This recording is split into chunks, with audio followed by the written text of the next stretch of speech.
ನಮಸ್ತೆ. ಕಥೆಗಳಿಂದ ಪರಿವರ್ತನೆಗೆ ಸ್ವಾಗತ. ಓದ್ತಾ ಇರೋ ಬುಕ್ಕು ಕರುಣಾಳು ಬಾ ಬೆಳಕೆ ಬರ್ದಿರೋದು ಡಾಕ್ಟರ್ ಗುರುರಾಜ್ ಕರ್ಜಗಿ ಸರ್. ಭಾಗ 4. ಇವತ್ತೊಂದು ಹೊಸ ಚಾಪ್ಟರ್ ನೋಡೋಣ. ಚಾಪ್ಟರ್ ಹೆಸರು ಪತನದ ಇಳಿಜಾರು. ಪತನದ ಇಳಿಜಾರು ಅನ್ನೋ ಚಾಪ್ಟರ್ ಇಂದ ಏನಿದೆ ನೋಡೋಣ. ಭಾಸ್ಕರ ಭಾಸ್ಕರಾನಂದರು ಉತ್ತರ ಭಾರತದಲ್ಲಿ ಬಹುದೊಡ್ಡ ಸಂತರಾಗಿದ್ದರು. ಅವರ ಜ್ಞಾನ ಅಪಾರವಾದದ್ದು. ಅದಕ್ಕಿಂತ ಹೆಚ್ಚು ಪ್ರಸಿದ್ಧವಾದದ್ದು ಅವರ ವಿನಯವಂತಿಕೆ. ಅವರ ಜ್ಞಾನಕ್ಕಿಂತ ಅವರ ವಿನಯ, ಆ ಶ್ರದ್ಧೆ, ಆ ವಿನಯ ಇದೆಯಲ್ಲ ಅದೇ ತುಂಬಾ ಹೆಚ್ಚಾಗಿತ್ತಂತೆ ಎಲ್ಲ ಕಡೆನೂ. ಯಾರ್ದು? ಭಾಸ್ಕರಾನಂದ ಅನ್ನೋ ಸಂತರದ್ದು. ಓಕೆನಾ? ಆ ಭಾಸ್ಕರಾನಂದರ ಪ್ರೀತಿ, ಜ್ಞಾನಕ್ಕೆ ಮೆಚ್ಚಿ ಅವರ ಶಿಷ್ಯರಾದವರು ಬಹಳಷ್ಟು ಮಂದಿ ತರುಣರು. ಅವರೆಲ್ಲ ತಮ್ಮ ಗುರುವನ್ನು ಆರಾಧ್ಯ ದೈವವೆಂದು ಭಾವಿಸಿದ್ದರು. ಗುರುಗಳೊಂದಿಗೆ ಬದುಕುವುದೇ ಒಂದು ಶಿಕ್ಷಣವಾಗಿತ್ತು ಅವರಿಗೆ. ಅಷ್ಟು ಆ ಗುರುಗಳನ್ನ ಪ್ರೀತಿಸ್ತಾ ಇದ್ರು ಅವರು. ಅವರ ಶಿಷ್ಯ ಪ್ರೇಮ ಪ್ರಸಿದ್ಧವಾದದ್ದು. ತಮ್ಮ ಶಿಷ್ಯರೆಲ್ಲರೂ ಊಟಕ್ಕೆ ಕೂತಾಗ, ಅವ್ರ ಶಿಷ್ಯಂದ್ರು ಊಟಕ್ಕೆ ಕೂತ್ಕೊಂಡಾಗ ಆ ಗುರುಗಳೇ ಊಟ ಬಡಿಸ್ತಿದ್ರಂತೆ. ಗುರುಗಳೇ ನೀವು ಊಟ ಕೂತ್ಕೊಳ್ಳಿ, ನಾವು ಬಡಿಸ್ತೀವಿ ಅಂತ ಹೇಳಿದ್ರೆ, ಇಲ್ಲ ಕಣ್ರೋ ಫಸ್ಟ್ ಮಕ್ಳದ್ದು ಊಟ ಅಂತ ಹೇಳಿ ಆ ಗುರುಗಳು ಸ್ವತಃ ತಾವೇ ಅಷ್ಟು ಜನ ಶಿಷ್ಯಂದ್ರಿಗೂ ಊಟ ಬಡಿಸ್ತಾ ಇದ್ರಂತೆ. ಒತ್ತಾಯ ಮಾಡಿ ಊಟ ಬಡಿಸ್ತಾ ಇದ್ರಂತೆ. ಯಾರಾದ್ರೂ ಸ್ವಲ್ಪ ಸಣ್ಣ ಆದ್ರು ಅಂತ ಅಂದ್ರೆ, ಯಾಕೋ ಊಟ ಸರಿಯಾಗಿ ಮಾಡ್ತಾ ಇಲ್ವಾ ನೀನು ಅಂತ ಹೇಳಿ ತಕ್ಷಣ ಅದಕ್ಕೆ ಪರಿಹಾರ ಹೀಗ್ ಮಾಡು ಅಂತ ಹೇಳಿ ತಕ್ಷಣ ಪರಿಹಾರ ಹೇಳ್ತಾ ಇದ್ರಂತೆ. ಯಾರೋ ಸ್ವಲ್ಪ ಊಟ ಮಾಡಿದ್ರು ಅಂದ್ರೂ ಬೈತಿದ್ರಂತೆ, ಚೆನ್ನಾಗಿ ಊಟ ಮಾಡ್ಬೇಕು ಕಣ್ರೋ ಈ ವಯಸ್ಸಲ್ಲಿ ಅಂತ ಹೇಳಿ. ಅಷ್ಟು ಪ್ರೀತಿಯಿಂದ ಶಿಷ್ಯಂದ್ರನ್ನ ನೋಡ್ಕೊಂಡಿದ್ರಂತೆ. ಆಮೇಲೆ ರಾತ್ರಿ ಅವರು ಶಿಷ್ಯಂದ್ರು ಊಟ ಮುಗಿದ್ಮೇಲೆ ಹೋಗಿ ಮಲ್ಕೊಂಡ್ರೆ ಕೋಣೆ ಒಳಗೆ, ಇವ್ರು 2-3 ಬಾರಿ ಈ ಸಂತ ಗುರುಗಳಿದ್ರಲ್ವಾ, ಆ ಶಿಷ್ಯಂದ್ರು ಮಲಗಿದ ಜಾಗಕ್ಕೆ ಹೋಗಿ ಬೆಡ್ಶೀಟ್ ಹೊಚ್ಕೊಂಡಾರೋ ಇಲ್ವೋ, ಒದ್ದಾಡ್ತಾ ಬೆಡ್ಶೀಟ್ ಆಚೆ ಹೋಗಿದ್ಯೋ ಏನೋ ಅಂತ ಹೇಳಿ ಹೋಗಿ ಮತ್ತೆ ಹೊಚ್ಚಿ ಬರ್ತಿದ್ರಂತೆ. ರಾತ್ರಿ ಎಲ್ಲ 2-3 ಸರಿ ಗುರುಗಳು ಪ್ರತಿದಿನ ಹಿಂಗೆ ಮಾಡ್ತಾ ಇದ್ರಂತೆ. ಅಷ್ಟು ಅಚ್ಚುಮೆಚ್ಚುವಂತವ್ರಿಗೆ ಶಿಷ್ಯಂದ್ರು ಅಂತ ಅಂದ್ರೆ. ಅವರ ಆಶ್ರಮಕ್ಕೆ ಯಾರಾದ್ರೂ ಬಂದ್ರೆ ಭಾಸ್ಕರಾನಂದರೆ ಮೊದಲು ಎದ್ದು ನಿಂತು ತಲೆಬಾಗಿ ಸ್ವಾಗತ ಕೋರ್ತಾ ಇದ್ರಂತೆ. ಯಾರಾದ್ರು ಬಂದವರು ಇವ್ರಿಗೆ ನಮಸ್ಕಾರ ಮಾಡೋದಕ್ಕಿಂತ ಮೊದ್ಲೇ ಇವರೇ ನಮಸ್ತೆ ಅಂತ ಹೇಳಿ ತಲೆಬಾಗಿ ಬಂದವರಿಗೆ ನಮಸ್ಕಾರ ಮಾಡ್ತಿದ್ರಂತೆ. ಆಶ್ರಮಕ್ಕೆ ಬಂದವರಿಗೆ. ಕೆಲವೊಮ್ಮೆ ಶಿಷ್ಯರಿಗೆ ತುಂಬಾ ಮುಜುಗರವಾಗ್ತಿತ್ತಂತೆ. ಅಯ್ಯೋ ನಮ್ ಗುರುಗಳು ಇಷ್ಟೊಂದು ದೊಡ್ಡ ವಿದ್ವಾಂಸರು, ಯಾರವ್ರು ನೋಡಕ್ಕೆ ಅಂತ ಹೇಳಿ ಆಶ್ರಮಕ್ಕೆ ಬಂದವರಿಗೆಲ್ಲ ಇವರು ತಲೆಬಾಗಿ ಕೈ ಮುಗಿತಾರಲ್ಲ, ಕೈ ಜೋಡಿಸಿ ಮುಗಿತಾರೆ ಅಂತ ಹೇಳಿ ಶಿಷ್ಯಂದ್ರೆ ಬೇಜಾರಾಗ್ತಿತ್ತಂತೆ. ಗುರುಗಳು ಹಿಂಗ್ ಮಾಡ್ತಾರೆ ಅಂತ ಹೇಳಿ. ಕೆಲವೊಮ್ಮೆ ಗುರುಗಳಿಗೆ ಅದನ್ನ ಹೇಳ್ತಿದ್ರಂತೆ, ಗುರುಗಳೇ ನೀವು ಹಿಂಗ್ ಮಾಡ್ತಿರಲ್ಲ, ನೀವು ಇಷ್ಟು ದೊಡ್ಡ ಗುರುಗಳು, ಅವ್ರು ಬಂದು ನಿಮಗೆ ನಮಸ್ತೆ ಮಾಡ್ಬೇಕು, ನೀವ್ ಯಾಕೆ ಅವ್ರಿಗೆ ತಲೆಬಾಗಿ ನಮಸ್ತೆ ಮಾಡ್ತೀರಾ ಅಂತ ಹೇಳಿ ಗುರುಗಳಿಗೆ ಹೇಳಿದಾಗ ಗುರುಗಳು ನಕ್ ಒಂದ್ ಸ್ಮೈಲ್ ಕೊಟ್ಟು ಸುಮ್ಮನಾಗ್ಬಿಡ್ತಿದ್ರಂತೆ. ಗುರುಗಳ ಪ್ರವಚನವೆಂದರೆ ಜನಕ್ಕೆ ರಸದೌತಣ. ಒಂದು ಬಾರಿ ರಾಜ್ಯದ ರಾಜಧಾನಿಯಲ್ಲಿ ಭಾಸ್ಕರಾನಂದರ ಪ್ರವಚನ ಮಾಲೆ ನಡೆದಿತ್ತು. ಪ್ರವಚನ ಒಂದಿನ ಶುರು ಆಗಿತ್ತು. ಸಂಜೆ ನಗರದ ಮುಖ್ಯ ಮೈದಾನದಲ್ಲಿ ಹಬ್ಬದ ವಾತಾವರಣ. ಆ ಪ್ರವಚನ ನಡೆಯೋ ದಿನ ಹಬ್ಬ ಊರಲ್ಲಿ ಅಷ್ಟು ಚೆನ್ನಾಗಿತ್ತು ಆ ವಾತಾವರಣ. 6 ಗಂಟೆಗೆ ಪ್ರವಚನವೆಂದರೆ 5 ಗಂಟೆಗೆ ಜನ ಭರ್ತಿ ಆಗ್ತಿತ್ತು. ಅವ್ರ ಪ್ರವಚನ ಕೇಳಕ್ಕೆ 6 ಗಂಟೆಗೆ ಪ್ರವಚನ ಅಂತ ಹೇಳಿದ್ರೆ 5 ಗಂಟೆಗೆ ಜನ ಬಂದು ಸೇರ್ಕೊಂತಿದ್ರಂತೆ. ಅಷ್ಟು ರಶ್ ಆಗಿರ್ತಿತ್ತಂತೆ. ಉಪನ್ಯಾಸದ ನಂತರ ಪ್ರಶ್ನೋತ್ತರದ ಅವಧಿ. ಪ್ರವಚನ ಮುಗಿದ್ಮೇಲೆ ಪ್ರಶ್ನೆ ಅವಧಿ ಅಂದ್ರೆ ಜನಗಳಿಗೆ ಏನ್ ಡೌಟ್ಸ್ ಇದೆ, ಅವ್ರ ಲೈಫ್ ಅಲ್ಲಿ ಏನೇನ್ ಕೇಳ್ಬೇಕು ಅಂತ ಹೇಳಿ ಜನ ಕ್ವಶನ್ ಕೇಳ್ತಿದ್ರು ಗುರುಗಳಿಗೆ. ಕ್ವಶನ್ ತುಂಬಾ ಸಮಾಧಾನವಾಗಿ ವಿಸ್ತಾರವಾಗಿ ಉತ್ತರಿಸ್ತಾ ಇದ್ರಂತೆ. ಆಗ ಅವರ ಅತ್ಯಂತ ಪ್ರಿಯ ಶಿಷ್ಯನಾದ ವಿಜಯಕೃಷ್ಣ ಕ್ವಶನ್ ಕೇಳಕ್ಕೆ ಅವಕಾಶ ಇತ್ತಲ್ಲಿ. ಜನ ಕೇಳ್ತಾ ಇರುವಾಗ ಅವ್ರ ಶಿಷ್ಯ ಒಬ್ಬ ಏನ್ ಮಾಡಿದ, ಕೃಷ್ಣಾನಂದ ಅವನ ಹೆಸರು. ಅವನು ಎದ್ ನಿಂತ್ಕೊಂಡು ಒಂದು ಪ್ರಶ್ನೆ ಅಂದನ್ ಕೇಳ್ತಾನೆ. ಯಾವಾಗ್ಲೂ ನಗುವಿನಿಂದ ತುಂಬಿದ್ದ ಭಾಸ್ಕರಾನಂದರ ಮುಖ ಬಿಳಿಯಾಯಿತು. ಉಬ್ಬು ಗಂಟೆಕ್ಕಿದವು. ಏನು ಪ್ರಶ್ನೆ ಕೇಳ್ತಾ ಇದ್ಯಾ ಮೂರ್ಖ, ಅಧಿಕ ಪ್ರಸಂಗಿ, ನಡೆ ಹೊರಕ್ಕೆ ಎಂದು ಗುರುಗಿದರು.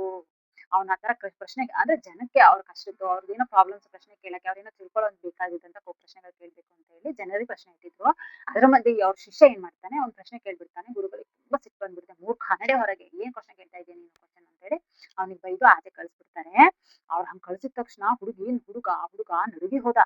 ಯಾರು ಗುರುಗಳ ಈ ರೂಪವನ್ನು ಮೊದಲು ಕಂಡಿರ್ಲಿಲ್ಲ. ಅವರೆಲ್ಲ ಅಷ್ಟು ಶಿಷ್ಯಂದ್ರಿದಾರಲ್ಲ, ಅವ್ರು ಯಾವತ್ತೂ ಈ ಗುರುಗಳು ಇಷ್ಟೊಂದು ಕೋಪ ಮಾಡ್ಕೊಂಡಿದ್ದಾಗ್ಲಿ ಸಿಟ್ಟು ಮಾಡ್ಕೊಂಡಿದ್ದಾಗ್ಲಿ ನೋಡೇ ಇಲ್ಲ ಅವ್ರು. ಅದು ನೋಡಿದ ಆಮೇಲೆ ಆ ವಿಜಯಕೃಷ್ಣ ಏನ್ ಮಾಡ್ದ, ಗುರುಗಳು ಹಂಗ್ ಸಿಟ್ಟು ಮಾಡಿದ ತಕ್ಷಣ ಅಳ್ತಾ ಹೊರಗೆ ನಡೆದ. ಭಕ್ತರಿಗೆ, ಉಳಿದ ಶಿಷ್ಯರಿಗೆ ಭಾರಿ ಆಶ್ಚರ್ಯ ಮತ್ತು ಆಘಾತ. ಯಾಕೆಂದ್ರೆ ಈ ಕೋಪನ ಗುರುಗಳ ಮುಖದಲ್ಲಿ ಅವ್ರು ಯಾರು ಯಾವತ್ತೂ ಕಂಡಿರ್ಲಿಲ್ಲ. ಯಾವತ್ತೂ ಅವ್ರ ಮುಖದಲ್ಲಿ ಕೋಪನೇ ನೋಡದೇ ಇರೋದು. ಈ ರೀತಿ ಕೂಗಿದ್ದನ್ನ ಕೋಪ ಇಷ್ಟೊಂದು ಕೋಪ ಮಾಡ್ಕೊಂಡಿದ್ದು ನೋಡಿ ಜನರಿಗೆ ಮತ್ತೆ ಉಳಿದ ಶಿಷ್ಯರಿಗೆ ತುಂಬಾ ಆಶ್ಚರ್ಯ ಆಯ್ತು.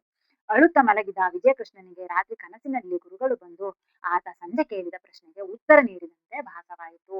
ಅವ್ನು ಅಳ್ತಾ ರಾತ್ರಿ ಮಲಗಿರ್ತಾನೆ. ಆಗ ಆ ಗುರುಗಳು ಬಂದು ಆ ಸಭೆಯಲ್ಲಿ ಕ್ವಶನ್ ಕೇಳಿರ್ತಾನಲ್ವಾ ಅವನು, ಅದನ್ನ ಉತ್ತರ ನೀಡಿದಂತೆ ಅವರಿಗೆ ಭಾಸವಾಗುತ್ತೆ.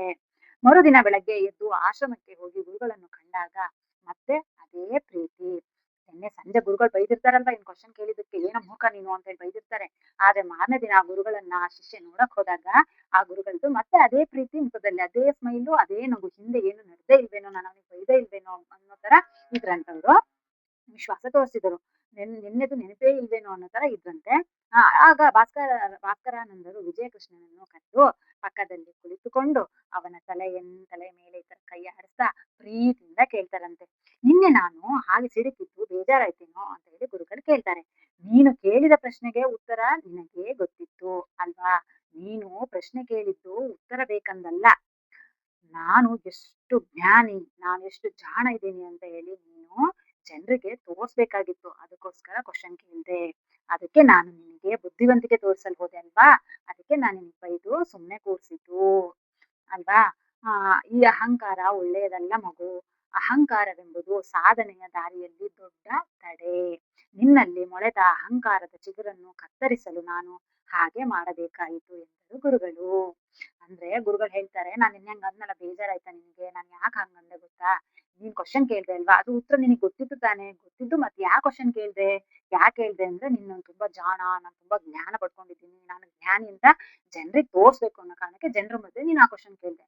ಅದಕ್ಕೆ ನಾನು ನಿನಗೆ ಬೈದು ಕೂರಿಸ್ದೆ. ಯಾಕೆಂದ್ರೆ ಅಹಂಕಾರ ಯಾವತ್ತೂ ನಮ್ ತಲೆಗೆ ಬರ್ಬಾರ್ದು. ನಾನ್ ತಿಳ್ಕೊಂಡಿದ್ದೀನಿ, ನಾನ್ ಜ್ಞಾನಿ, ನನಗೆ ಅದು ಗೊತ್ತು, ನನಗೆ ಇಷ್ಟು ಗೊತ್ತು ಅಂತ ಅಹಂಕಾರ ಯಾವಾಗ ನೆತ್ತಿಗೇರುತ್ತೆ ಆವಾಗ ನಮ್ಮ ಯಶಸ್ಸು ತಡೆಯಾಗುತ್ತೆ, ನಮ್ಮ ಸಾಧನೆಗೆ ಅಡ್ಡಿ ಆಗುತ್ತೆ ಅನ್ನೋ ಕಾರಣಕ್ಕೆ ನಿನಗೆ ಅಲ್ಲೇ ನಿನ್ನ ಅಹಂಕಾರನ ಇಳಿಸ್ಬೇಕು ಅನ್ನೋ ಕಾರಣಕ್ಕೆ ನಾನು ಆ ತರ ಮಾತಾಡ್ದೆ ಅಂತ ಗುರುಗಳು ಹೇಳ್ತಾರೆ. ಅದೆಷ್ಟು ನಿಜ ನೋಡಿ ಅಲ್ವಾ?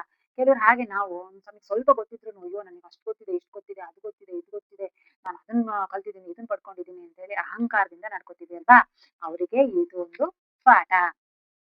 ಆವಾಗ ಈಗ ಖರ್ಜಗಿ ಸರ್ ಹೇಳ್ತಾ ಇದ್ದಾರೆ, ಅಭಿಮಾನವಿರಲಿ, ಆತ್ಮವಿಶ್ವಾಸನೂ ಒಳ್ಳೆಯದೇ, ಆದರೆ ಅಹಂಕಾರ ಬಂದ ತಕ್ಷಣ ಪತನದ ಇಳಿಜಾರು ಪ್ರಾರಂಭವಾಗುತ್ತದೆ. ಅಂದ್ರೆ ನಮಗೆ ಯಾವಾಗ ಅಹಂಕಾರ ಬರುತ್ತೆ, ನಮ್ಮ ಗ್ರೋತ್ ಏನಿದೆ, ನಮ್ಮ ಬೆಳವಣಿಗೆ, ನಮ್ಮ ಸಾಧನೆ ಕಡೆ ಹೋಗ್ತಿರ್ತೀವಿ, ನಮಗೆ ಅಹಂಕಾರ ಬಂದ ತಕ್ಷಣ ಅಲ್ಲಿಂದ ನಮಗೆ ಇಳಿಜಾರು ಶುರು ಆಗುತ್ತೆ, ಅಲ್ಲಿಂದ ನಾವು ಕೆಳಗೆ ಇಳಿಯಕ್ ಶುರು ಮಾಡ್ತೀವಿ ಅಂತ ಹೇಳಿ ಖರ್ಜಗಿ ಸರ್ ಹೇಳ್ತಾ ಇದ್ದಾರೆ. ಸೊ ನಾವ್ ಇದನ್ನ ನಮ್ಮ ಲೈಫಿಗೆ ಆಡ್ ಮಾಡ್ಕೊಂಡು ನೋಡ್ಬೇಕಾಗಿದೆ. ಅಂದ್ರೆ ನಮ್ಮ ಲೈಫಿಗೆ ಕನೆಕ್ಟ್ ಮಾಡ್ಕೊಂಡು ನೋಡ್ಬೇಕು. ನಾವು ಇದೇ ತರನೇ ಅಹಂಕಾರದಿಂದ ನನಗೆ ಅದು ಗೊತ್ತು, ಇದು ಗೊತ್ತು, ನಾನು ಅದು ಮಾಡ್ತೀನಿ, ಇದು ಮಾಡ್ತೀನಿ ಅಂತ ಅಹಂಕಾರದಲ್ಲಿದ್ರೆ ನಮ್ಮ ಗ್ರೋತ್ಗೆ ಅದು ಅಡ್ಡಿ ಆಗುತ್ತೆ ಅಂತ ನಾವು ಇವತ್ತೇ ನಮ್ಮ ಅಹಂಕಾರನ ಬಿಡೋದಕ್ಕೆ ನಿರ್ಧಾರ ಮಾಡಿದ್ರೆ ಒಳ್ಳೇದು ಅಂತ ನನಗೆ ಅನ್ಸುತ್ತೆ. ನಿಮಗೆ ಏನನ್ಸುತ್ತೆ ಕಮೆಂಟ್ ಮಾಡಿ. ಹೊಸದಾಗಿ ಯಾರ್ಯಾರೆಲ್ಲ ನೋಡ್ತಾ ಇದ್ದೀರಾ ದಯವಿಟ್ಟು ಸಬ್ಸ್ಕ್ರೈಬ್ ಮಾಡ್ಕೊಂಡು ಸಪೋರ್ಟ್ ಮಾಡಿ. ಮತ್ತೆ ಇನ್ನೊಂದು ಚಾಪ್ಟರ್ ಜೊತೆ ಬರ್ತೀನಿ.